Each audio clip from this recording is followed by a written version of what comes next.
Alright, today I want to start a series with you. It's entitled, Your Hands, God's Plan. And I want us to have an understanding this morning that many times God's plan for our lives is literally in your hands.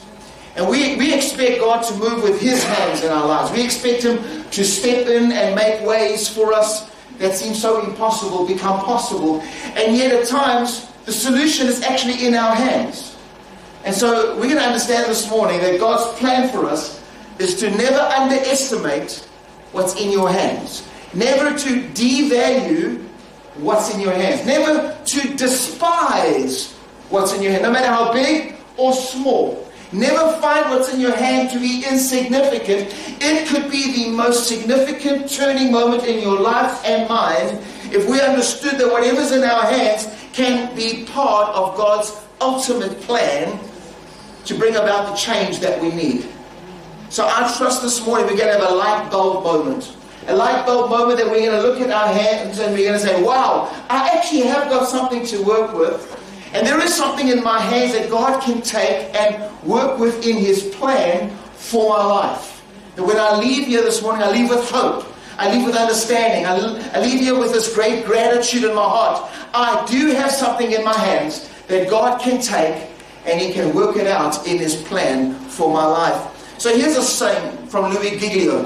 And he says, faithfully carry what God has put in your hands right now, for this is God's will. How many of you recently may have prayed a prayer? Father, I need your will for my life. Would you speak to me? Would you guide me? I need to understand what's my next step. What do you have in mind for me? And in that moment, we expect this voice from heaven. We expect this moment where God says, this is the way forward. And I really believe God is simply saying to you and I this morning, my will for you is to discover, accept, and understand and manage what's in your hands. That's my will for you right now. Don't try and focus on something else that's outside of your hands, but to focus what is in your hands. And so this morning, let's appreciate it and say, God, open our eyes to really understand the importance of what is in our hands. The Bible says in Proverbs 10 and verse 4, lazy hands make for poverty, but diligent hands bring wealth. I'm going to say that again to you. Proverbs 10 verse 4. Lazy hands makes for poverty, but diligent hands bring wealth. So how many of us recently may have also said, Lord, I need some income. I need more resources. I need you to increase my wealth. And then we expect a phone call from the bank manager. In the meantime, God is saying, look what's in your hands. If you become diligent in what is in your hands, you will attract wealth. Amen. Amen. But if we have lazy hands will attract poverty. So if we look at the poverty being a plague across Africa, and not just Africa, but many nations of the world, where you find poverty, you find lazy hands. Because lazy hands attracts poverty. Poverty is the result of people not understanding what's in their hands. Poverty is a result of people devaluing what's in their hands. Lazy hands attracts poverty, but diligent hands attract wealth. And so today people are looking for quick, rich schemes. They're looking for a way to attract wealth that is easy. But the reality is they want to attract it without having to put their hands to it.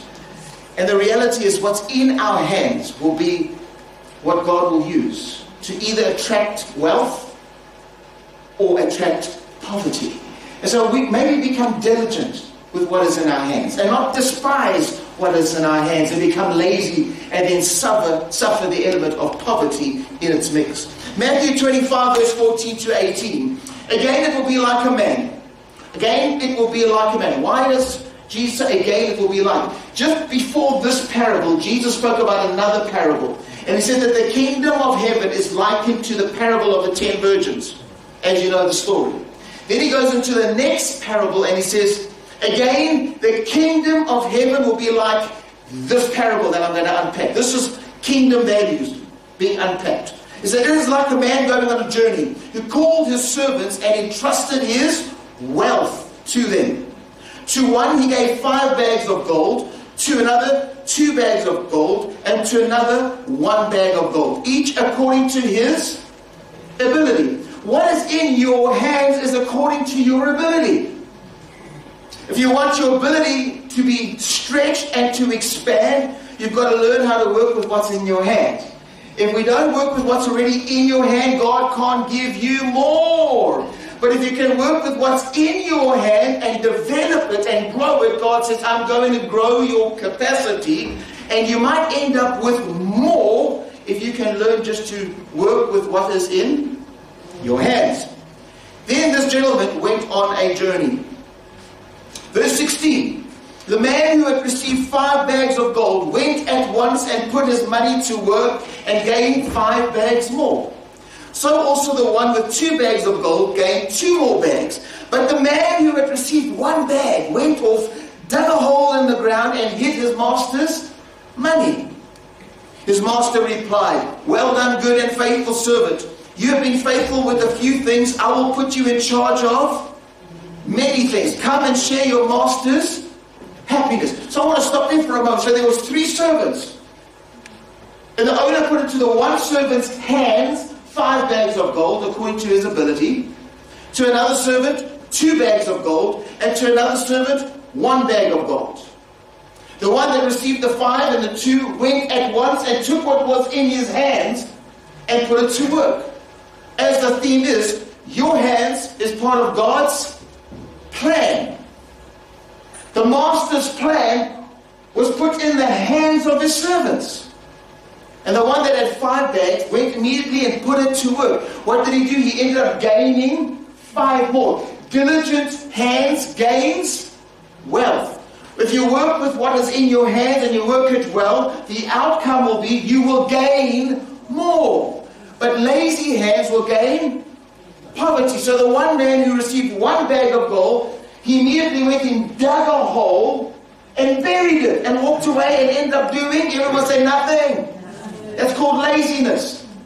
He dug a hole, buried his bag of gold, didn't lose it, buried it. A lot of us haven't lost the ability, but sometimes we can bury the ability. But he buried it.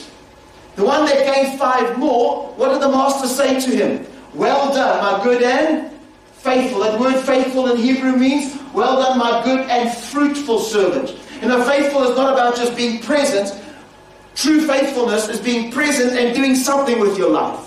If your life is fruitful, that's the definition of true faithfulness. You take what you have, you take your marriage, and you make it fruitful. You take your relationship with your kids, and you make it fruitful. You're not just present and say, well, I still got kids. I guess that's good enough. Now, that's not being faithful. Being faithful is taking what you have, your business, and making it fruitful. Become diligent with business matters so that the business can gain momentum and gain the wealth it needs. Well done, my good and faithful servant. You have been faithful with a few things. I only put a few bags of gold in your hands.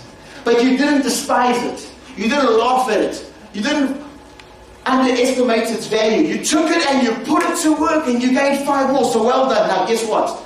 You're not just going to be praised, but now I'm going to put you in charge of things. You manage money, I'm now going to give you authority to impact people's lives. You are going to walk now, not just as a worker, you're going to now walk with the person as a person of influence with authority to change people's lives. And in the book of Luke, it speaks about, now that you've been faithful with money, I'm going to give you cities. You're going to be in charge of cities. I mean, wow! Never devalue what's in your hands. What's in your hands is setting you up for greater things. If you can take the little and say, I'm going to put this little to work, watch what God's going to do with that little. And promotion always comes to diligent hands. Promotion never comes to lazy hands. Verse 26. Then the master replied to the one that went and dug a hole. He said, you wicked and lazy servant. Because laziness attracts poverty. What is poverty? Not having sufficient. Poverty is even suffering loss. For it says in verse 28, so take the that he buried and give it to the one who had 10 bags. You know, if you have diligent hands, you're going to see things coming into your hands from the unfaithful hands. God will transition into diligent hands. But those that have walked with lazy hands are going to suffer great consequence. Because it says in verse 30, and throw that worthless servant outside into the darkness, where there will be weeping and gnashing of teeth. Now that's a parable. Alright? A parable is a story that highlights a principle. Once you've got the principle, the parable has lived its purpose. And the purpose of this parable is, take what is in your hand, because it's a part of God's plan, and put it to work and watch God grow it. And through that, diligent hands attract wealth, but lazy hands attract poverty. So I'm going to ask you this morning, what do you have in your hands? Think about it this morning. You might have your own business. You might not have your own business, but you are employed. You have employment in your hands. You have a job in your hands. You have a house in your hands. You might not own it, but you rent it. But if you rent it well, one day you will own one of your own. But if you can't serve someone else's house properly, you will never receive your own house. So take your rented house and take it as if you own it. Love it, care for it, look after it with what is in your hands. And God will see your diligence in your house. And He'll say, you know what, I'm now going to give you your own house. Because you've learned the principle of taking what is in your hands and making it work. What do you have in your hands? Exodus chapter 4. God is calling Moses and sending him out on a mission trip to take Israel out of the bondage of Egypt and to see them set free. And he was going to be the spokesman. So Moses is standing before the burning bush in the desert, and he's having a conversation with God. And God says, I'm going to use you to set my people free. So Moses answered, what if they do not believe me or listen to me and say, the Lord did not appear to you? Then the Lord said to him, what is that in your hand? What is on your mind, Moses? Moses, what's that outfit all about? Moses, what have you got in your bank account? He says, what is in your hand? And so he replies, a staff. The Lord said, throw it on the ground. Moses threw it on the ground and it became a snake, and he ran from it. Then the Lord said to him, reach out your hand and take it by the tail. The solution is in your hands. I mean, the staff becomes a snake. It's like we run from it. When things in our lives go crazy, weird, we run away from it. We come up with some reason or excuse. We run away, and God says, go back and take it with your hand. Take the mess with your hand. Take the bitterness. Take everything that you're resting. Take it with your hand. Don't palm it off. Don't dig a hole. Take it in your hand, and you will find there will be a solution. Reach out your hand and take it by the tail. So Moses reached out and took hold of the snake, and praise God, it turned back into a staff. And I can imagine all Moses like, that was close, man. Back into a staff. Verse 17, it says, but take the staff in your hand, Moses, so you can perform the signs with it. I'm going to send you into Israel. You're going to perform great miracles, great signs with what is in your hand. Your hand carries the solution. Your hand carries so much potential. But you might look at it and say, well, this is just a staff. And yet we've understood the significance of a staff. And I don't want to go off on a tangent this morning. But for a shepherd, a staff is very significant, for it carries his whole history is being carved into that staff. So the staff speaks about his life. So what is in your hand, Moses? It's my life. So I want to ask you this morning, what's in your hand? It's your life. Your marriage, your education, your dream, your career, your fears, your insecurities, your relationships, your financial situation, your physical challenges. All of that is in your hands. I want to be very careful what we manage in our hands, because what we have in our hands has the potential to become a snake. And what is in our life has the potential to deceive us if we don't understand its value, if we don't know how to manage what's in our hands. And so him throwing it down was a sign of surrender to the voice of God. Here's my life. turn into a snake, because let me tell you about my life and your life, it has the potential to deceive us. Our past is not altogether roses and sunshines. We all have scars and bruises of our past that can deceive us of our tomorrows and crush our dreams of tomorrow because of the fear of failure, the fear of the past. All of us have been on a journey. Amen? And God says, can you just surrender your life? This morning, I want you to surrender your life. Say, God, here's my life again. I'm just going to let it. And I hope it turns into a buddy, not a snake. A buddy is so much more beautiful than, why a snake?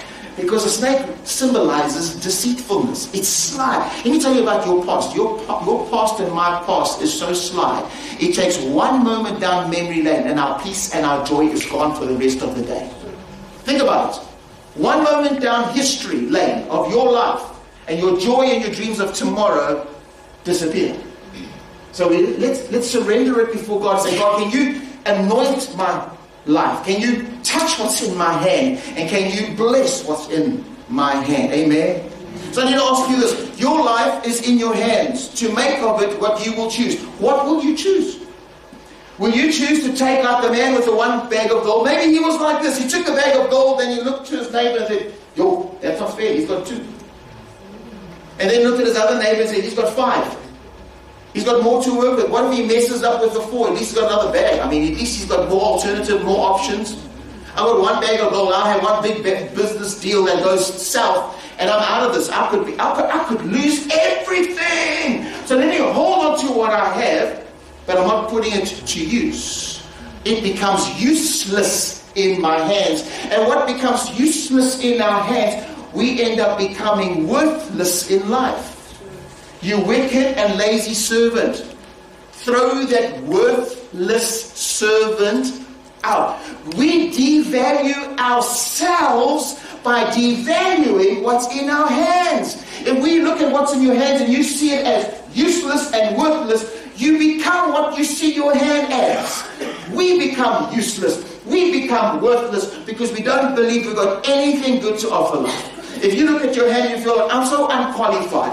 I'm so not acquainted with this so well. I'm so unskilled. I was a mistake in my family. I should have never come forth. All my other siblings seems to be excelling, but what about me? And as long as you despise what's in your hands, you're going to end up despising who you are, and then you're going to walk around in life feeling useless, worthless. Useless, worthless. And whatever you touch your hand will become useless and worthless, because until you say, God, what's in my hand carries worth. I am worthy, and I can become something of great use if I can start to look at what is in my hands and count it as a blessing and stop counting it as a curse. Stop walking around saying, I'm cursed, look what's in my hands, I'm cursed. And God says, there's not a curse in your hand, it's your solution. Take what is in your hands, turn it around. Amen? It's our choice. You know what the significance of hands is? It's simply this.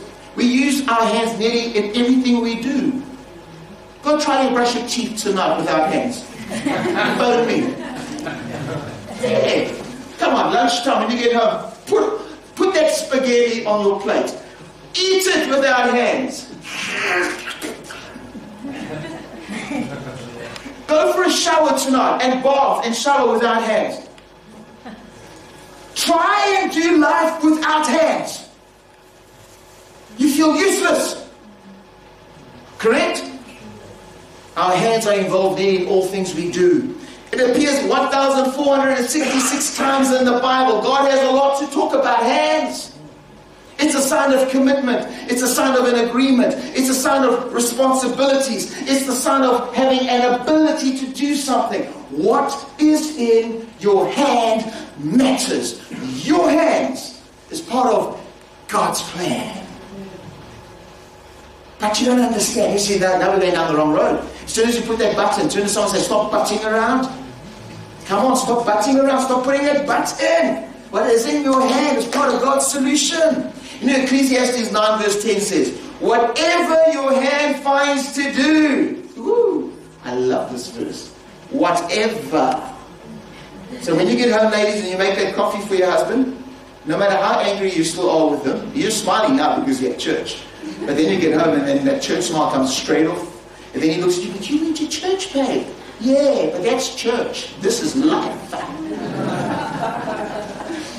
Whatever you find your hands to do, whatever your hand finds to do it with all your might. For in the realm of the dead where you are going, there is neither working, nor planning, nor knowledge, nor wisdom. There's no room for anything to happen in the grave with your hands. The purpose of your hands is to serve Him before eternity. But then we also say whatever you do in this life with your hands has eternal consequence. So our hands has a lot. It can either attract a judgment or a blessing. Amen? We are responsible for what is in our hands. The owner came back and he held his 3 servants accountable for what was put in their hands. My wife is not a mistake in my life. She has been God sent. Hallelujah. But I am responsible for my marriage. And I'll hold this in my hand. Come on now. And I need to look after it. Because God's going to hold me accountable for what He put in my hands. Children as a reward from the Lord. You might have had a great time making them, but it wasn't you that brought them into being. It is God that brings life into this world. Your children are a blessing and a reward from Him. So He's put them in your hands. And so when you stand before Him one day, He's going to call you to an account. So exactly what did you do with your kids? Kids, you can't get away with this one, because you might say, hey, that's all of my parents. I'm free. No. God put your parents in your hands. You can't choose your parents. He gave them to you. So I'm like, God, can you just give me this hospital, this town, this parent? He just gave you what He believed was good for you. Children, take note of what is in your hands. Amen? Amen. And whatever your hand finds to do it with all your might. And if you look at the word might, it speaks of a heart of excellence. Whatever you do it excellently. Amen? Amen? Because it's in your hands. Diligent hands attract wealth, but lazy hands attract poverty. Ephesians 4 verse 28 says, anyone who has been stealing must steal no longer, but must work. Do something useful with their hands, that they may have something to share with those in need. 1 Thessalonians 4 verse 11 to 12 says, make it your ambition to lead a quiet life. You should mind your own business and work with your hands, just as we told you, so that your daily life may win the respect of outsiders, so that you will not be dependent on anyone. Let's be honest, we disrespect people who are walking around with lazy hands. We don't honor that. We believe it's wrong. You know, when I can see certain individuals in the way they serve in certain jobs that they have, and I honor an 80-year-old lady standing in a car park looking after your car and my car. Hey? She said, well, that's what's in my hands. And I'm doing it with a smile on my face. I'm doing it with excellence. And then you have someone else, I can't find a job. Yeah, you know, you just don't want, you can't find the job you want. Am I being horrible now? You can't find the job you want. Now, if we can humble ourselves to find a job and put something in our hands, because then there's a solution. Nothing in your hands, no solution. Put something in your hands and God can grow it from the car park into the office park. He can grow it. Amen? And that we will respect. 2 Thessalonians 3 verse 11. We hear that some of you are idle and disruptive. They are not busy, they are busybodies. Such people are commanded and urged in the Lord Jesus Christ to settle down and earn the food they eat. You know why people become idle? And become busybodies and everybody's affair. Because they despise what's in their hands and they've adopted everybody else's issue. So they're walking around with everybody's issue. They become the grapevine of East London. They can tell you everything you want to know. They become the BBC News to you every day. They carry the whole world. I've got the whole world in my hands. I've got the whole world in my hands. Hey! We carry things we shouldn't carry. Bible says carry each other's burdens, which means carry it in your heart and pray for them. But carry your own load that is in your hand. Parents, you don't clean your kids' room. It's in their hands to clean. I was so guilty from sometimes doing that. I love my parents. I love my kids. Then sometimes I have to discipline myself. Say, stop it. If I clean their room, they'll never clean their room. Amen? Amen. Ecclesiastes 10 verse 18 says, through laziness the rafters sag, because of idle hands the house leaks. I have found idle hands becomes the most disruptive force in the workplace. It becomes the most disruptive force at home when people sit around and do nothing when they should be doing something and expecting others to do what they're supposed to be doing. And that disrupts the peace, it disrupts the harmony, it disrupts the dreams that you have because of idle hands. Proverbs 14 verse 23 says, all hard work brings the profit, but mere talk leads only to poverty. Have you ever seen someone with idle hands? They're the most talkative people. Busy bodies. They sound so busy, but they're going nowhere and doing absolutely nothing. But just talking. This is what I want to do. This is what I want to do. This is what I want to do. I'm going to do.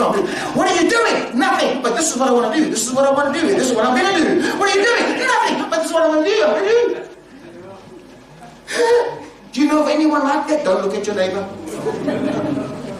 I'm almost through. Matthew 24 verse 3. Who may ascend the mountain of the Lord? Who may stand in the holy place? The one who has clean hands and a pure heart, who does not trust in an idol or swear by a false god. Let me tell you what affects what's in your hands. When you no longer trust God with what is in your hand. When you trust man or trust any other foreign god with what is in your life, you will lose what you have in your life. But when you trust God with what is in your hands, God can grow what is in your hands because you've trusted Him. Amen? But he that has clean hands and a pure, who may ascend the holy hill of the Lord? Who may access that next level with God? Who may access that place of great intimacy? Who may ascend? He that has clean hands. What does clean hands mean? Not empty hands. Clean hands are not empty hands. Clean hands are busy hands.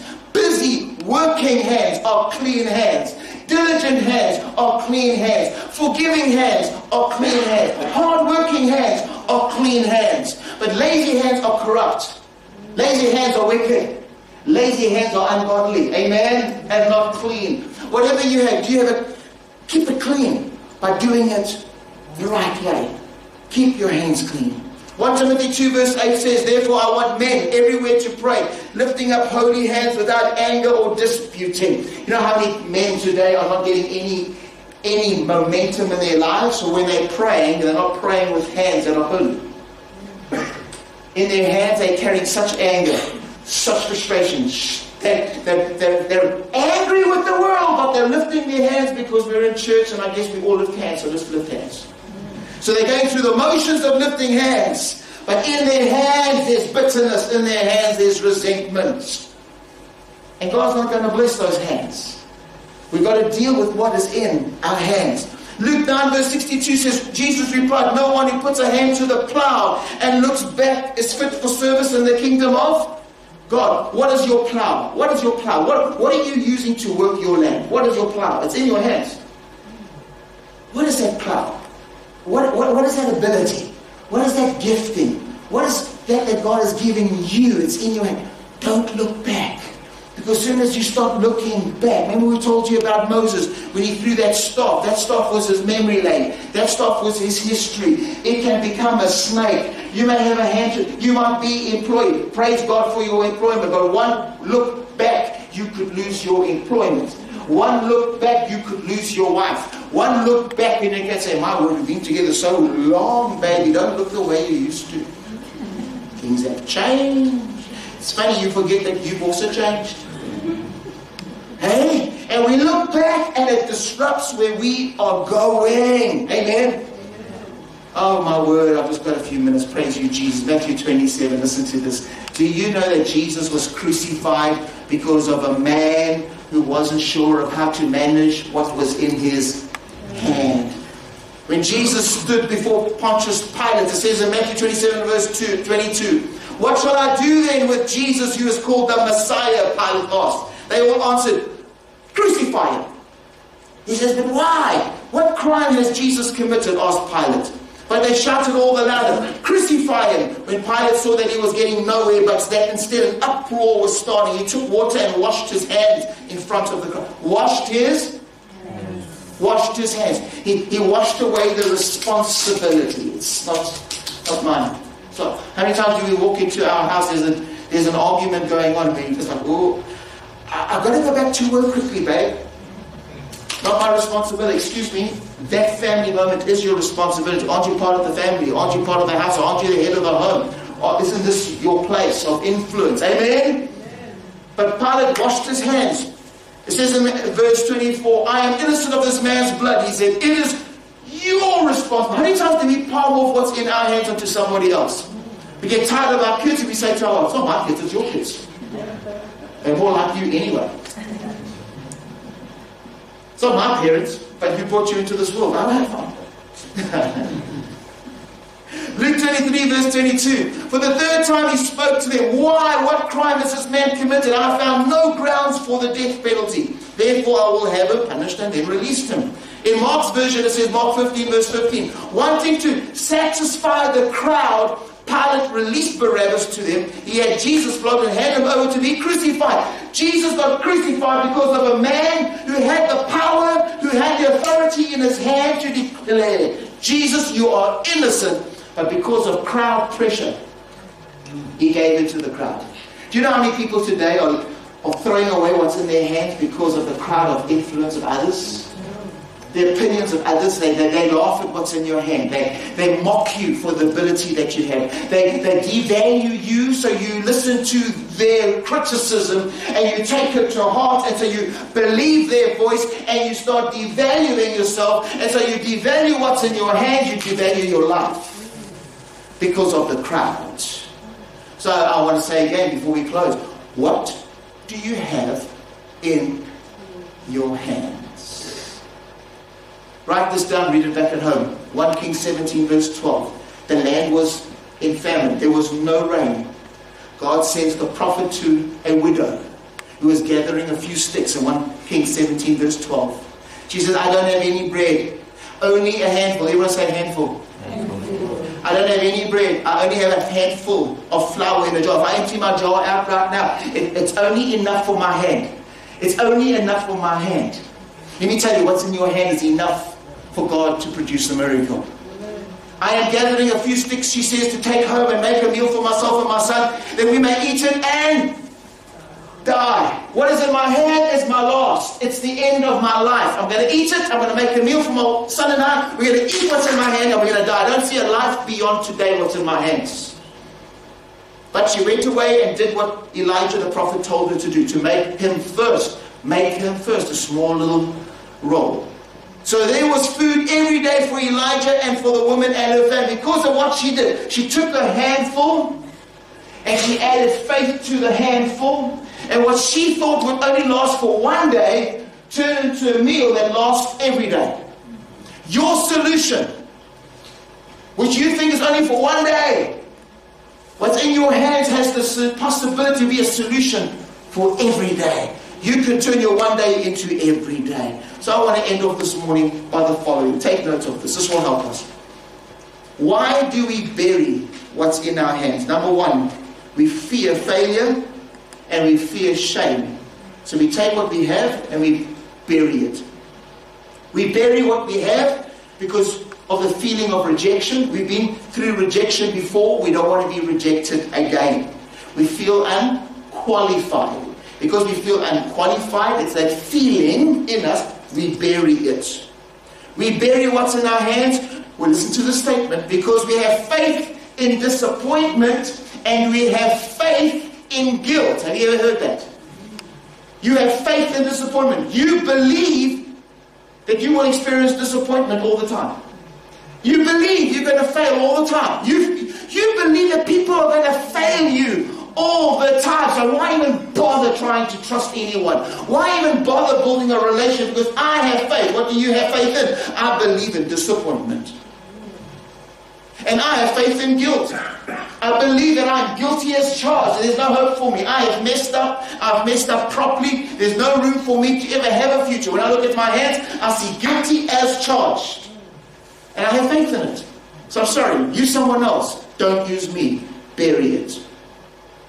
What signs of a mismanaged hand? Number one, we make excuses. Number two, we procrastinate. And number three, we play the blame game. Watch people. When they're constantly making excuses or procrastinating, putting it off, or playing the blame game by pointing fingers, it is because they're mismanaging what's in their hands. Why haven't you done with what is in your hand? No, because it's his fault. So it's his fault that you got lazy hands. Yes, it's his fault. What are the results of an unfulfilled hand? An unfulfilled life? Frustrated conversations. Listen to people when they always talk about they're frustrated. I'm angry, frustrated, and upset. And that is really a sign of someone who hasn't worked well with what is in their hands. Results of an unfulfilled hand. Missed opportunities. How many times have we lost opportunities because we didn't take with what was in our hands? And thirdly, broken relationships are a result of people not managing what is in their hands. Listen, whatever's in your hands, if you don't work it well, you can hurt people around you.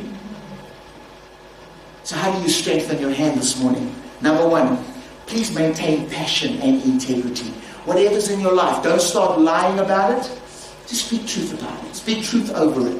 Become passionate again. Become passionate about your husband again. Become passionate about your wife again. Fall in love with each other again. Become passionate about your kids. Look at them and say, they drive me crazy, but I'm crazy about them. Amen. Fall in love with God again. Fall in love with the church again. Fall in love with coming together as Christians again. Fall in love with your community. East London is so dirty. East London is full of corruption. East London is this. East London. God save East London. Give me a heart for East London again. Give me a heart for my colleagues, Lord. Give me a heart for my neighbors. I've lost my passion, Lord. I've become more frustrated than passionate. Amen. Then we drop what's in our hands. How do we strengthen your hand? Remain diligent at all costs and be responsible. Irresponsibility is killing lives. Become responsible, become diligent. And lastly, strengthen your hand by building on kingdom values. Build on kingdom values. You can never carry what's in your hands effectively if you do not know, and if I don't know what the Bible has to say about it. The Bible has to be part of what is in my hands. And my last few names, and oh, praise Jesus. Turn to someone and say, please self-control your hand. Self-control your hand. What am I saying? Develop godly support bases. Who supports you? Who holds you accountable? Who phones you to say, so I'm just checking in. Have you gone back to church? Who do you think you are? Just phoning. Did you forgive your husband from that mess of last week? What do you mean? Who's going to say, did you sort out your financial management? Remember we spoke about this campaign of put God first? Put God first in your finances, put God first in your marriage, put God first in your home, put God first in your business. I'm just holding you accountable. Did you do it this month? What do you mean? Who are asking those questions to help you control your hands?